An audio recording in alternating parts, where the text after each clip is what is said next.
सही अल बखारी बाब रात में तहज्जुद पढ़ना। हदीस नंबर 1120।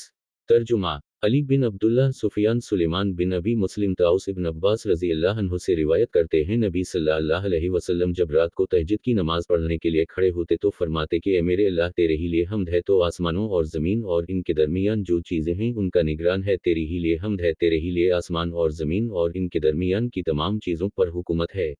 तेरे ही लिए हम्द है तो आसमान और ज़मीन की रोशनी है। तेरे ही लिए हम्द है तो हक़ है, तेरा वादा हक़ है, तेरी मुलाकात हक़ है, तेरा कौल हक़ है, जन्नत हक़ है, जहन्नम हक़ है, तमाम नबी हक़ हैं और मोहम्मद हक़ हैं और क़यामत हक़ है। मेरे अल्लाह, मैंने अपनी गर्दन तेरे लिए झुका दी और मैं तुझ पर ईमान लाया, तुझी पर मैंने भरोसा किया, तेरी तरफ में मुतवज्जह हुआ, तेरी ही मदद से मैंने झगड़ा किया और तेरी ही तरफ मैंने अपना मुक़द्दमा पेश किया। मेरे अगले पिछले और ज़ाहिरी और छपे हुए गुनाहों को बख्श दे, तो ही आगे और पीछे करने वाला है, तो ही माबूद है, तेरे सिवा कोई माबूद नहीं। सुफियान ने कहा कि अबदाल करीम ने वला हौल वला क़ुव्वत इल्ला बिल्लाह की ज़ियादती के साथ रिवायत की है। सुफियान ने कहा कि सुलेमान बिन अबी मुस्लिम ने उसको ताउस से और इन्होंने इब्न अब्बास रज़ी अल्लाह अन्हु से और इन्होंने नबी सल्लल्लाहु अलैहि वसल्लम से इसको सुना।